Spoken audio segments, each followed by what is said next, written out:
Hi, I'm Hollie. I'm a senior animator at Lucid Games in Liverpool. I've been in the games industry for almost 5 years now, and honestly, it's been a really crazy 5 years. This was me back in 2017. If someone had told me back then all the things I was about to learn and all the things life was about to throw at me, I definitely wouldn't have believed them. Throughout this talk, I'll be sharing some of my personal challenges, experiences, and techniques I found really helpful to overcome creative blocks. Destruction AllStars is a character-based vehicular combat game. And for those of you that have never heard of it, I've got a lovely trailer for us all to watch.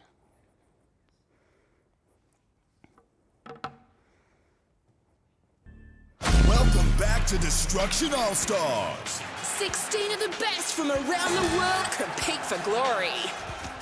Let's check out your all-star lineup. Boys gonna learn, so let's sleep and don't fly. I am ready for war, no fear in my eyes. I'm a true warrior, soldiers don't die, cause we're unstoppable, man. Unstoppable, boys gonna learn to respect the real. I am something you love, not something you feel. Cause see, the gangsters don't break, we're made of steel. Cause we're unstoppable, baby. Unstoppable, yeah. Heart of a lion, stripes of a zebra. Built like steel, slight weakness for divas. Crying like a soldier, 100 men strong. Then why is it that I'm still being slept on? Not dead, we're never out. I hit the canvas, but I never seen more than an 8 count. Invincible, yeah, you gon' have to be. I don't even breathe, I was built in a factory. Gotta catch beats inside, about to let it out. These are warning shots. I am aiming at your feet. Just wanna wound them, I ain't trying to put them 6 feet. Yeah, I'm a sick animal, I need a vet. Stripes like a team from New York. Not the Mets, feeling like the house up in Vegas. Take it back, feeling like Durant before Oklahoma. So good. Boys gonna learn, so let's sleep and don't fly. I am ready for war, no fear in my eyes. I'm a true warrior, soldiers don't die. Cause we're unstoppable, baby. Unstoppable, yeah. Boys gonna learn to respect the real. I am something you love, not something you feel. Cause see, gangsters don't break, we're made of steel. Cause we're unstoppable, baby. Unstoppable, yeah. Unstoppable, baby. Unstoppable, yeah. Boys gonna learn to respect the real. I am something you love, not something you feel. Cause see, gangsters don't break, we're made of steel. Cause we're unstoppable, baby. Unstoppable, yeah.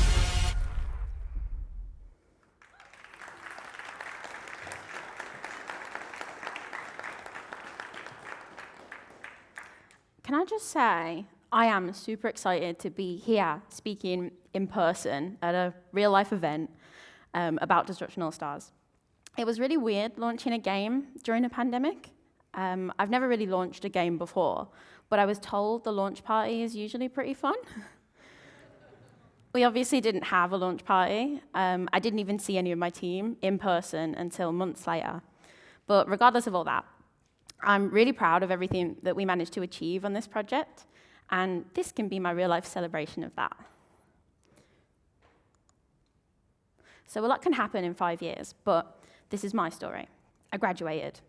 I got a job. I lived on my own for the first time ever. I found my work bestie. I got out of a bad relationship and into a good one. I was maid of honor at my sister's wedding.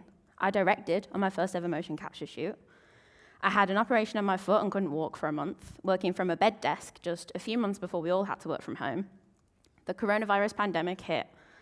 I moved back in with my parents for almost a year. I was forced into a long-distance relationship and went months without seeing my boyfriend.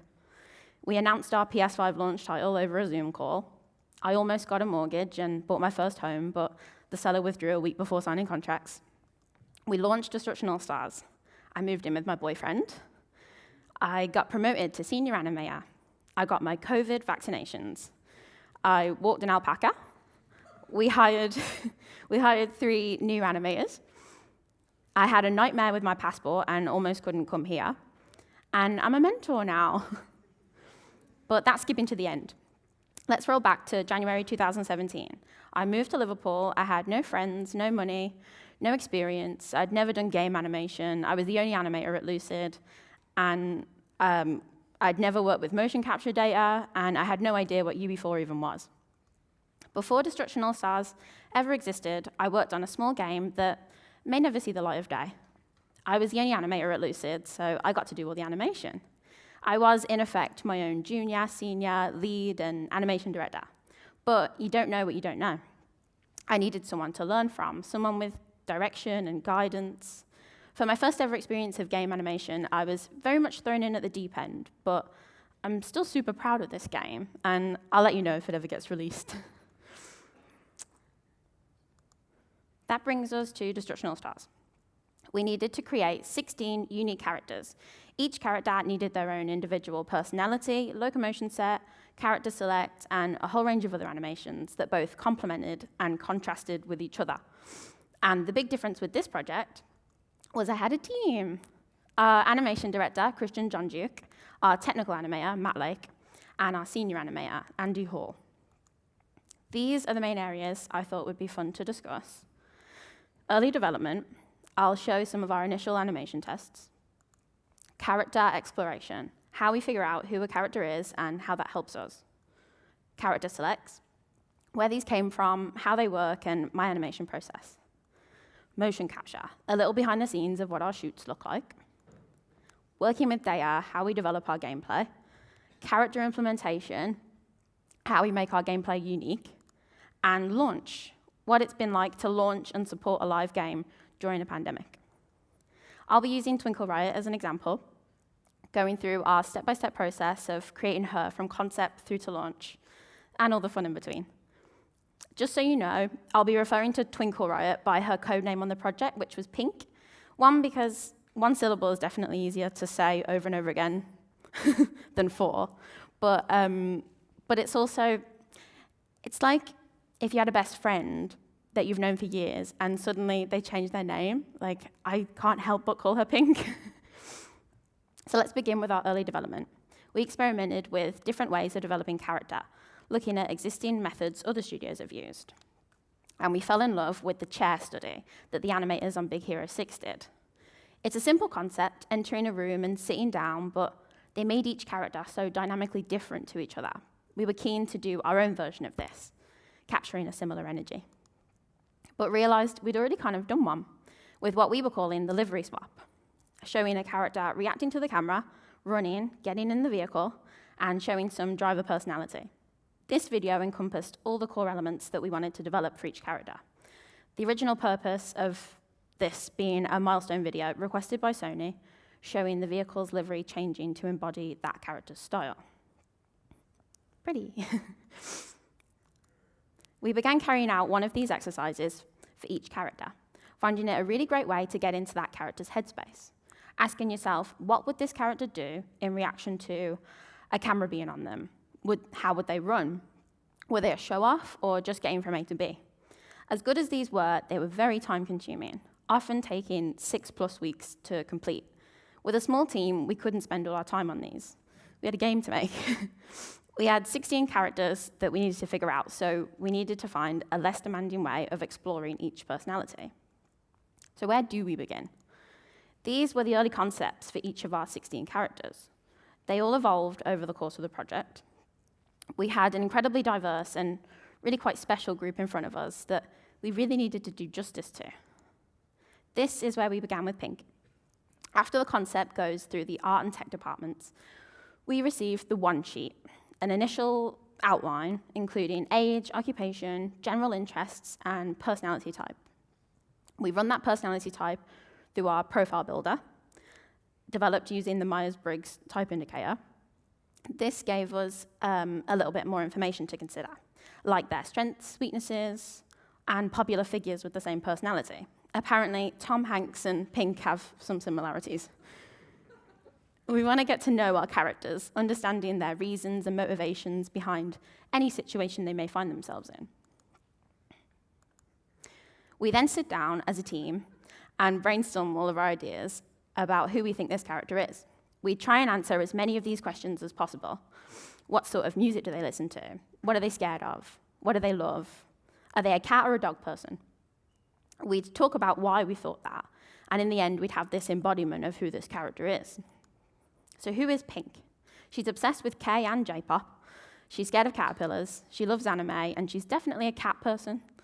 I found this process super helpful. If you can get into the headspace of your character and understand how they would react to different situations and why they would react that way, that feeds into so many decisions later on and makes knowing what to animate much less scary. The next thing we do is look at existing reference for an inspiration. Pink is obsessed with anime and is a massive K-pop fan, so that was a big part of my research. A fun side note here is I was completely not a fan. I'd never listened to K-pop before. I'd never watched an anime in my life. But I sort of fell down a rabbit hole with Pink that I never quite came out of.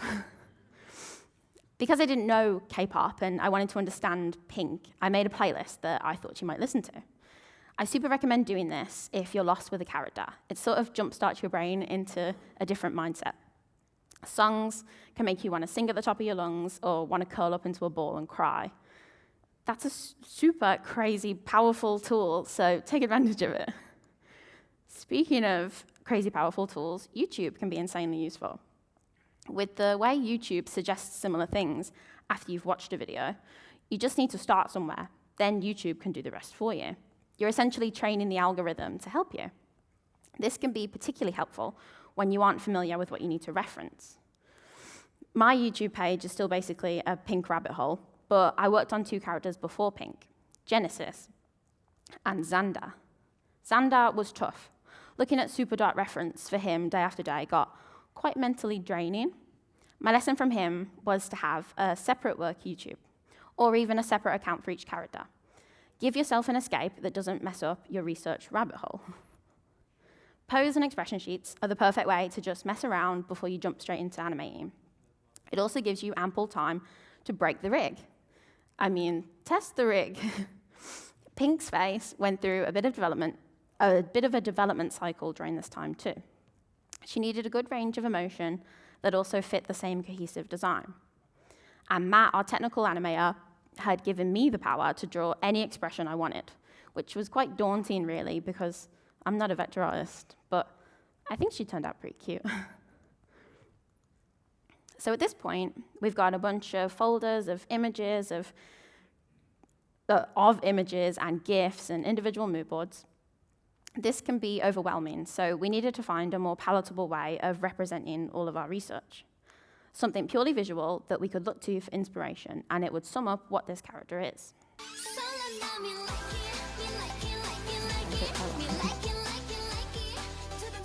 This led us to create the Kinetic Mood Board, KMB for short. One page of reference that represents a character.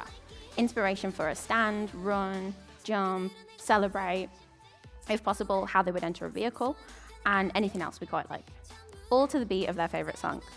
These became a fitting replacement for the livery swaps.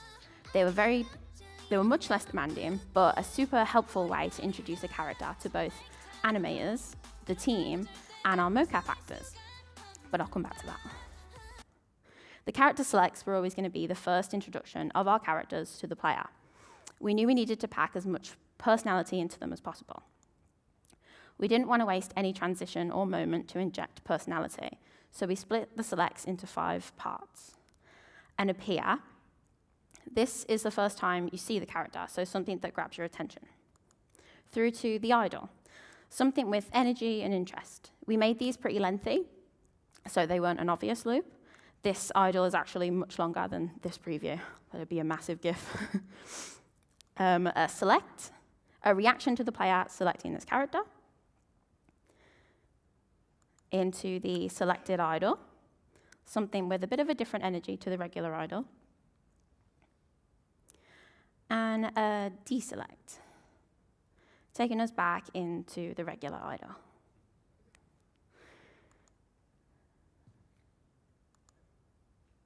Yes? My clickers stopped working. If I go back, I broke PowerPoint. I think.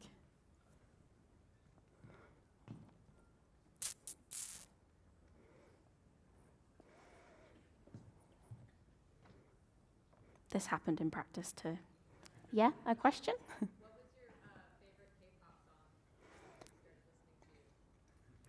song I have quite a few now, but my favorite K-pop song is a song called "Hip" by Mamamoo. I'd never ever heard of them before, and then that became like mine and Steve's favorite song. So got him into it too. This is the next. Okay, so the first step to any animation is reference. I find filming reference super scary, but it does get easier the more you do it. What I've learned so far is you don't have to film in an office full of people. Of course, that's terrible. Find somewhere you feel comfortable. For me, that's at home. You can be silly at home. It's also completely okay to ask someone else to be your reference. You don't have to be every character that you animate. Number 2, have a rough plan of what you want to do, poses you'd like to hit, and practice those poses so they feel more natural. Number 3, get into character.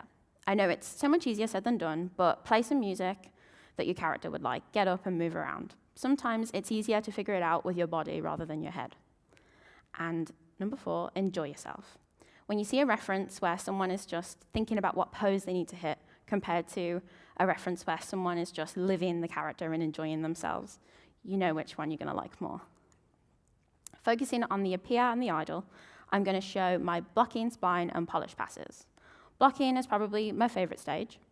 You quickly go from nothing to everything, which is super satisfying. What are my tips for blocking? Number 1, stay in blocking as long as physically possible. Number 2, everything is connected. Blocking can look amazing, but having isolated movements can kill your animation. When you're moving anything, make sure the rest of the body is listening and reacting. Number 3, have fun with your posing. Confident, comfortable poses, dynamic lines of action, and strong silhouettes. Don't leave anything as an afterthought. Pose all the way through to the fingertips. And number 4, keep an eye on your graph editor. Clean curves that flow through each limb will make hitting spline much less gross. So Blocking Plus has probably been my most valuable lesson in animating. It's such an important stage. Basically, just stay in blocking until you're on 4s, 2s, even 1s if you're feeling crazy. For so long, I rushed into spline, and I really don't know why. Something in my head was telling me that I needed to be faster, but trust me, rushing into spline definitely does not save you any time. If anything, it just wastes it, and it just puts you in a bad mood if it all explodes. So just stay in the comforting warmth of blocking for as long as you can. Spline is definitely my least favorite part. I don't know about anyone else, but what can we do to make the spline stage as nice as possible? We can do a test run. Hit spline, and if it looks proper gross, just creep right back into blocking, add some more frames, clean things up. Don't feel like you have to stay in spline and firefight there. Your character's head is one of the main focal points of any animation, and generally speaking, your head doesn't move much. Keep the head minimal, but strong and clear. Jitteriness is distracting. And we want pretty arcs, not zigzags. Focus on one limb at a time, get yourself into the curves, and throw the motion trails on. And try not to have everything moving at the same time. Offset limbs by a couple of frames, and think about your secondary motion. Polish is such a lovely stage. Like, it's all there, you just need to make it pretty. I usually take a breather before I do polish. After being so engrossed in curve cleanup, I tend to not be able to see really obvious things. But when I am polishing, I focus on one thing at a time, like a hand. Don't think about anything else, just think about making this one hand look amazing. I find it much less overwhelming when I direct my focus. Number 2, exaggerate everything. Push your poses and overlapping actions as far as you can, and then a little further. You can balance it all out afterwards. Don't be scared to delete keys. Sometimes that's all it takes, but I recommend having a bit of separation before you delete too much. And let it breathe. Try not to overcomplicate and overanimate. Give your poses time to breathe. Subtle, not static holds are the key to readability. But let's be honest, nothing's ever finished. No animator has ever finished anything. They just sort of let it go. I went back to this animation at least 3 times throughout the project, at different stages with different opinions and different eyes. I'm really happy with how it is now, but future Hollie might disagree. But regardless, I'm really proud of how much I've learned doing these character selects. So you know when you're on a super creative keyframe animation that's like 1 million frames long and your brain just sort of dies? You don't know what more you can do, but you know it's not finished. You overthink everything and maybe start overdoing things. You delete too many frames, or you can't delete anything because you're too attached. and you have a sudden panic urge to delete everything and start over. I have a couple of tips to not kill your brain. Number 1, don't overwork yourself. I work early and late sometimes to get things finished, but this can sometimes be counterproductive. We all need separation from our desks, now more than ever, and we definitely need to stop feeling guilty for leaving work at the end of the day, or for not working on a personal project, or just generally not being productive 100% of the time. And number 2, work on something else. Just generally switching between animations can help you get a fresh perspective. I've found switching between keyframe and gameplay animation really helps me. Gameplay is satisfying, short bursts of reward, instant feedback, and very fast-paced. Whereas keyframe can be a little bit more all-consuming, but so fulfilling once you get past spline. Remember that nobody's okay all the time. Bad animation days exist. Those days where everything just seems so much harder and things just don't work. Apparently, everybody has those days, even animation directors. So don't beat yourself up. It doesn't mean you're a bad animator. More often than not, it can be a lack of inspiration. First things first, get up and go outside. Fresh air helps everything. Jump onto YouTube and fall down your character research rabbit hole. Watch a cool animation talk. Listen to music or your character playlist. Have a little dance or a little cry. I like watching ballet and choreography videos because it feels vaguely productive, but find what gets you inspired. Something that gave me a ton of inspiration was our motion capture shoots. We had 3 shoots in total for Destruction AllStars. I was lucky enough to be a part of 2 of these. Both were 3 days long at the lovely Audio Motion Studios. It was a weird type of exhaustion after these shoots. You feel so inspired and motivated to get back into the office and do loads of work, but you also feel so utterly tired, your body just doesn't want to work. Here's a little taste out of what it's like to be on set with us.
Thank you. Here are the 5 C's to survive any motion capture shoot. Be coordinated, be collaborative, be creative, be confident, and be connected. Coordination before the shoot is key, both for us and for the team at Audio Motion. For our biggest shoot, and my favorite, we had 9 actors, including our senior animator, Andy, on set capturing for all 16 characters in varying degrees and sequences. To ensure we didn't miss anything, we had an incredibly detailed spreadsheet of every animation we needed to capture for each character. We also had a character care package for each character, consisting of their KMB, character select, at least blocked out, and a demo of that character running around in the game that the actors could play, all aiming towards giving our actors a better insight into their character. Collaboration with the actors is super important for us. We talk to our actors. We want them to feel completely comfortable. We work with them, encouraging suggestions and collaboration with the other actors. We don't want to just tell them what to do. Each of our team also had our roles on set, and we needed to stay switched on for the whole 3 days. Christian was the main director. He's absolutely in his element on set. He finds the perfect balance between having fun with the actors and whilst getting super natural data. I was an assistant director / coordinator. When I wasn't directing, I knew exactly what shot we were on, what was coming up next, what actors we needed, etc. Andy was the actor for Box Top, and Matt made sure things ran smoothly whilst also doubling up as a cameraman. A big rule for us on set was that any suggestions or feedback for an actor was filtered through whoever was directing. We didn't want the actors feeling attacked or confused. It keeps things clear, and it shows in clear acting. We encourage creativity as much as we can on set. Casting the right actors is so important. The passion and care each of our actors brought to their characters was truly magical. We cast each actor to play a certain character, some actors playing multiple characters. Louisa fully embraced Pink, as you can see. She ran wild with the kawaii direction, and the data we got back was so fun to work with. Music was also an integral part of our shoots, keeping up the energy whilst boosting creativity. Silence just makes things awkward. It not only created a fun atmosphere, but also helped the actors get out of their heads and into their characters. So we played the preferred music of whichever character we were capturing. Obviously, that meant loads of K-pop songs for Pink, and luckily, Louisa didn't mind K-pop. I'm still working on this one, but be confident. Directing is such a massive learning curve. It's both completely petrifying and amazing.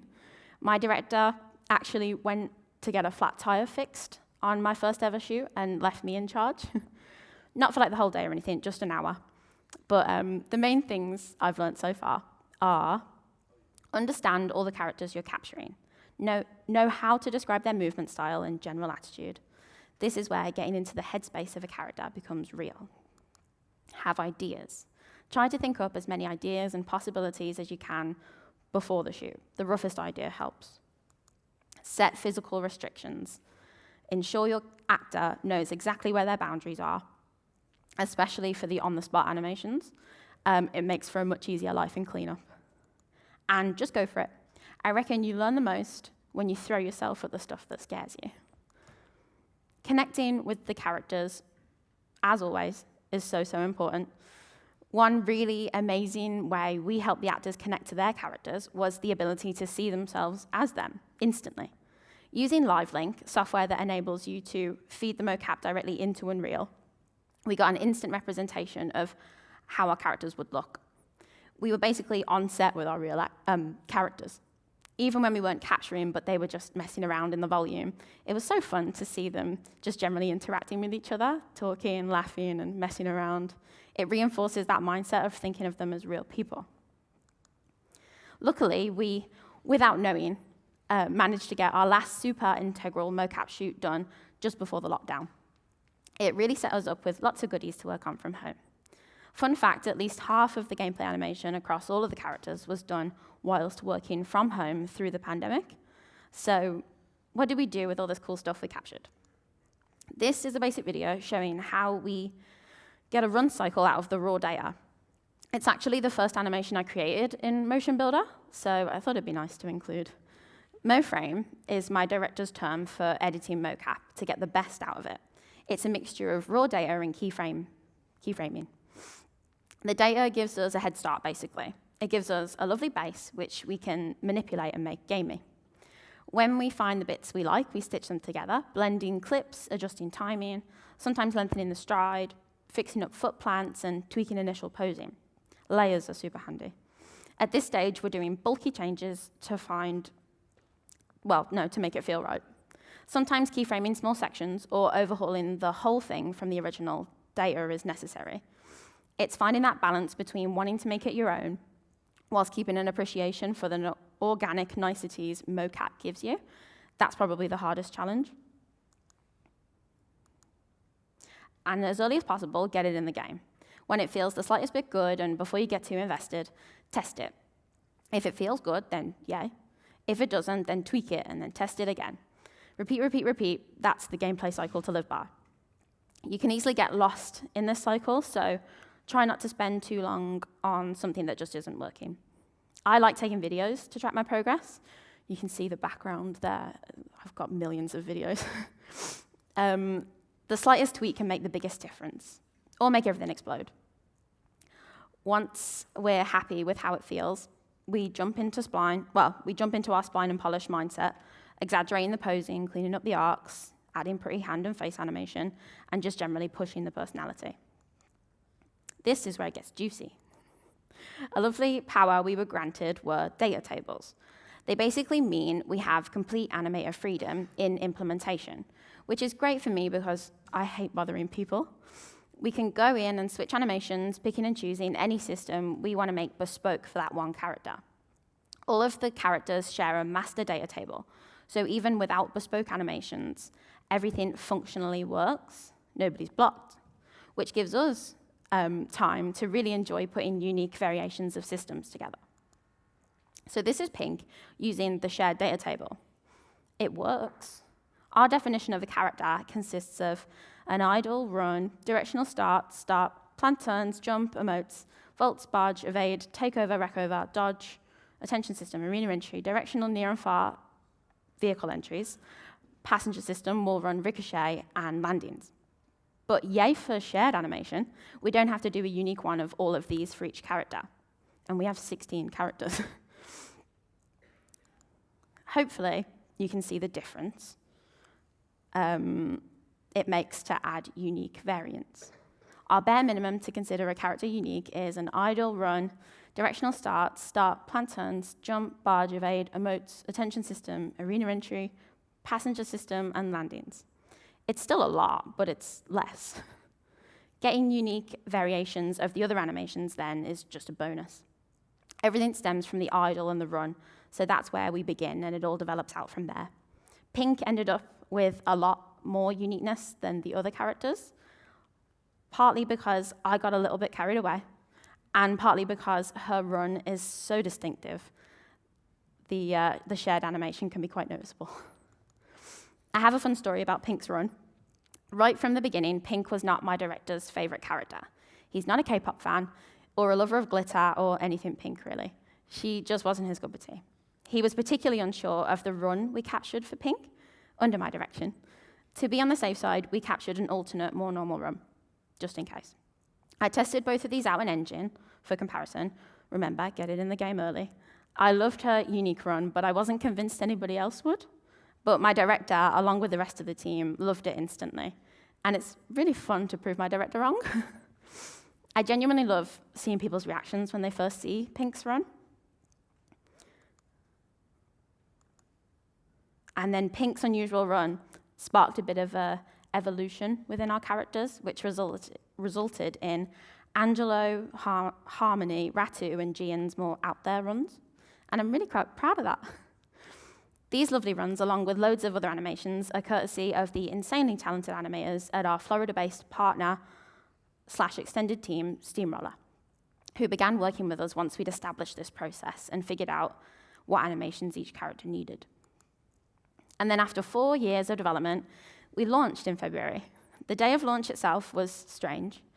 We were all still working from home at that point, so it was tough to not to be able to properly celebrate with the team. But it is an indescribable feeling to see your game out there in the wild. I found it fascinating reading people's comments that first week. I just needed to know what everyone thought. And then seeing your game in a real-life shop is honestly the best. Something that was quite surreal for me, that not many people know, was that I actually posed the characters for the front cover. I've been the go-to person for all the promo images involving characters, so that's sort of my claim to fame. We also did a bunch of GIFs and memes in the run-up to launch. One, because they were super fun to make. Two, we wanted to build a library of readily approved assets we could post out to the socials immediately after launch. And they were independent from the game, so we wouldn't break anything. We are really proud of our characters, and when I said at the beginning that I hope we do justice to them, I'm happy to say that Destruction AllStars has been nominated for a diversity award.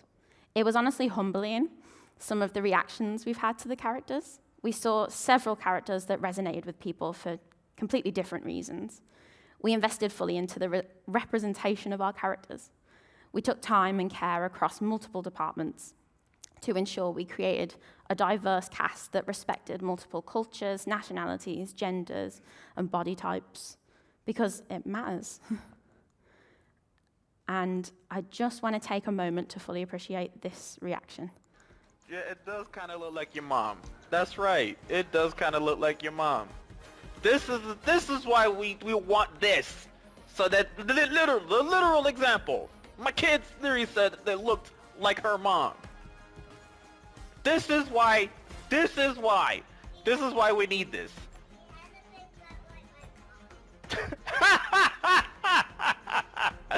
Yo, did y'all hear that?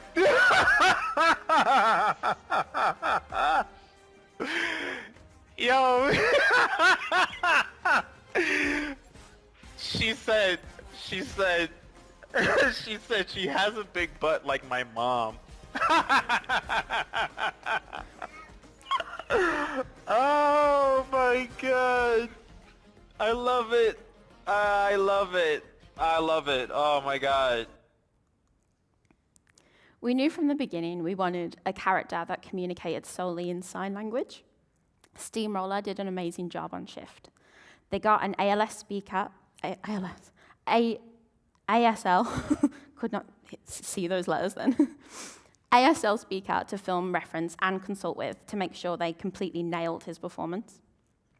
And we got confirmation of how well they did when people were able to translate exactly what he was saying.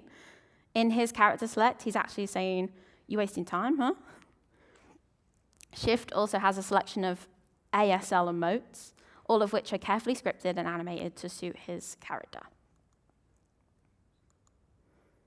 Being a live game has its pros and cons. It's great to have the ability to sneak in little tweaks and polish tiny things that bug you that no one else would probably ever notice. It's also insane to be able to add all this super quality content. As you can see, we have some really cool skins, emotes. We even added a whole new character with Season 1, Alba. But one very real problem of supporting a live game is that essentially the project never ends. After 4 years of development, you just carry on working. As a result, the whole team has struggled a bit with closure. That on top of the lockdowns and no proper celebrations, it's been an odd launch. So I had a lot of responsibilities that may not have been typical of an animator at other studios, but I have many more now I'm a senior. I get to interview people. I'm the next best point of contact after my director for any animation concerns. I've helped onboard our new starters, and I've even started giving animation feedback, which I never ever thought I'd be able to do. I'm excited to begin the next project as a senior. I want to really understand the process from the very beginning and when you have nothing, influencing characters and creating gameplay mechanics from scratch. It's definitely been a steep learning curve over the years, being a part of a small team with big dreams. But we're not so small anymore. Me moving to senior opened us up to hire some new sparkly juniors. We hired Elise, Seth, and San a couple of months after launch, which was great timing because there were no immediate pressures for them to deliver for them to deliver. Going back to the live game situation, one completely safe and rewarding thing we can keep adding forever is emotes. So much so that we use the emotes to onboard each of our new starters. Emotes are a perfect place to start, as they're not as technically demanding. We're not throwing them in the deep end, creating a complicated new game mechanic. It also gives them an insight into the way we work, how we set up our data tables, correct namespaces, using our rigs, receiving feedback, acting on feedback, things like submitting to Perforce, and just generally the quality bar we expect for something to be approved. And the craziest thing for me is that I've sort of come full circle, the first of many circles, I'm sure. All the things I've been talking about throughout this talk, all the things I've learned and struggled with, I see these things in the new animators. I get to be their person that they can have mini panic attacks to, and I can tell them that it'll all be okay, because I know that it will be. I see things in their animations that I used to do. They say things to me that I used to say, and suddenly I'm on the other side of it. Don't get me wrong, I know there's still 1,000,001 things that I have to learn, and there probably always will be. But I have found this inner sense of calm, and it's quite nice. So to sum up, don't underestimate the importance of research, reference, and blocking. They contribute towards most of the decisions you'll make. Get inside your character's head, getting to know them, and thinking about things from their perspective can really help. It's okay to not be okay. Make time for yourself and don't feel bad about it. Just own it. I think having ownership over all the characters I've worked on has really pushed my creativity and my confidence by like 1,000,000%. It's really important to have a voice and an influence over what you're creating. And just chill out. All the things you stress yourself out about, all the things you think are going to be the end of the world, are never really that bad. I've really enjoyed showing you Under the Cat Helmet. Hopefully someone found something interesting. A massive thank you to Konsoll for giving me this opportunity to speak in front of real-life people. If anyone wants to ask me anything, feel free to message me on Twitter @HollieNoosh. If anyone has any questions now, I'm happy to answer as best I can.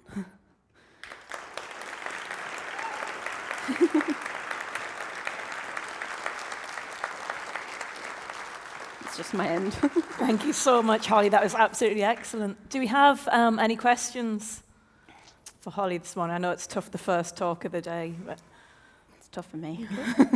so there's a mic at the front if anyone with questions wants to come forward. But it was really great to see you as well, showing the little sort of tests you did of yourself. Yeah. When I was teaching in the UK in the animation studios, we had great big mirrors for all the games animation students to get up and practice poses, and none of them ever did. They just stayed on the desk, sort of terrified to actually act in front of anyone else. So it was great to actually see you putting those up on the screen as well for everyone. Yeah, it is. It's very scary. Ooh.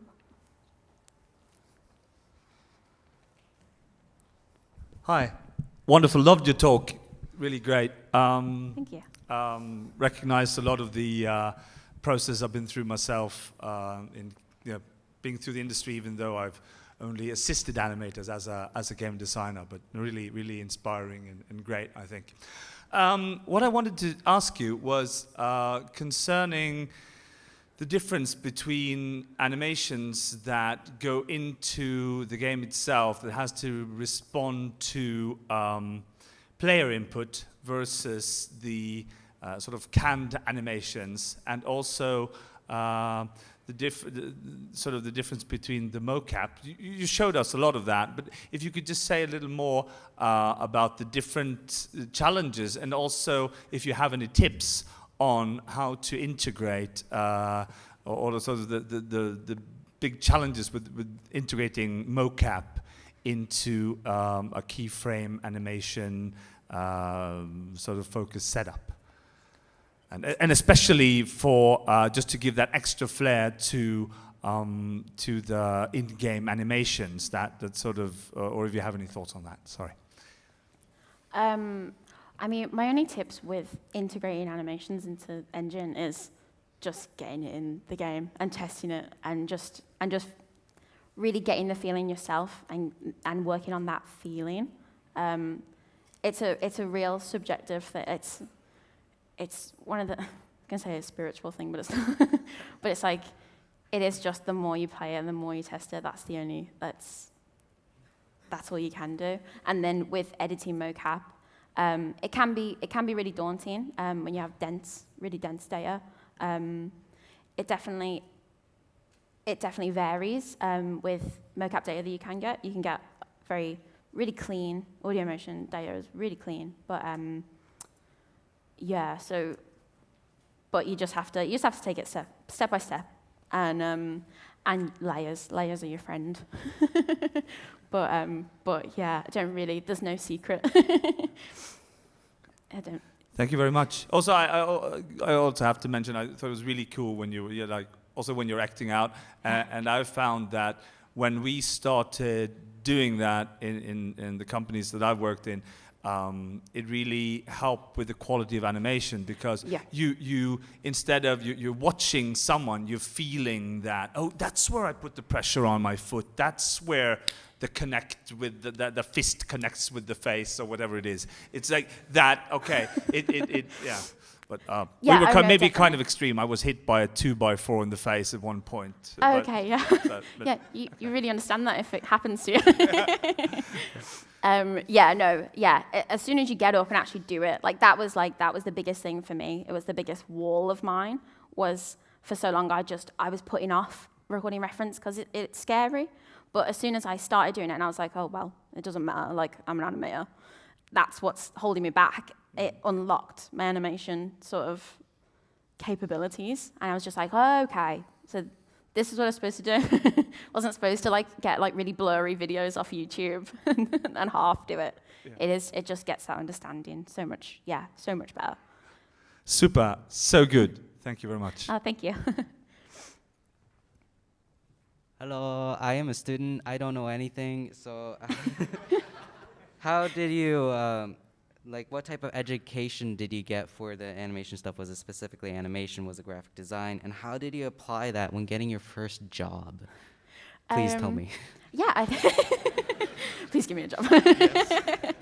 It was the one thing about my life I didn't really talk about, but I studied computer animation at uni in the south of Wales, and I didn't know before uni that I wanted to do animation. I just really liked drawing, and I liked computers, mostly because I liked playing Sims. But yes. so I was looking at things. I looked at graphics and stuff, and then I was like, oh, well, computer animation looks cool. I want to learn that. It seems like a dark art, Pixar and all that. So then I spent 3 years there. And then I picked animation, animating I thought was really fun. And then I graduated. I took a couple months to sort of chill and get over the stress of being a student. But and then my only real sort of advice when it comes to getting a job is to just email everyone, even people that aren't they haven't got job applications and stuff. Just email them and say do you want a junior animator or a shadow or an intern? Because Lucid actually, they weren't hiring. They didn't have an animation team, but they saw my email and they went back to me and said, oh, do you want to come in for a chat? And then they gave me a job, and I was like, yeah. But it took a million emails and a million mental breakdowns. I cried most days, and animation tests and stuff like that. But yeah, you just have to keep at it. That's it. Oh no, and thank you. Good luck. So I got one question. Do you have any tips for someone that's newly getting into animation and things like that? I mean, try and get over that reference hurdle as soon as you can, and just really look at acting books and really get into that side of it. Right. And then just practice. Just really like body mechanic stuff, and everyone says the bouncing ball and all that. But just animate. I think at the end of the day, animate what you want to animate. Animate something that you're like, oh, that'd be really cool to animate. Because if you really want to do it and you enjoy it, then that'll be where your best animation comes out. So definitely, and then all the books that they say, you know, the survival guide and acting and yeah, just any acting book. Yeah, just practice. That's it. Thank you very much. Have a nice day. Good, thank you. Hi. As you showed us, you have a very diverse cast of characters in the game, and I'm just wondering, all the different traits that you sort of represent in the game, was all of that planned? Did you have a whole document of oh yeah, we should have someone with prosthetic legs, or we should have someone who speaks only in ASL, or did some of that just kind of happen as the character developed? No, it wasn't we need to hit all these things. It was really natural, really. So the concepts that I showed before, they were 16, picked from I think maybe 32 or 40 or of one of our concept artists, just making cool characters, drawing cool characters. We wanted it to be diverse, and that was, I think, the only real. I'm not really involved in the concept creation, but it was just natural like that. And then we did all testing, client testing. I can't think of the word, like that. And then and people voted, and we had focus groups of real, a mixture of people, different ages, and then they picked their favorite characters, and then we narrowed it down like that. So it was just the characters that seemed really favorable. It just so happened that it turned out into a really interesting cast. Nice, fun, thank you. Thank you. Hey. Thank you. Thank you.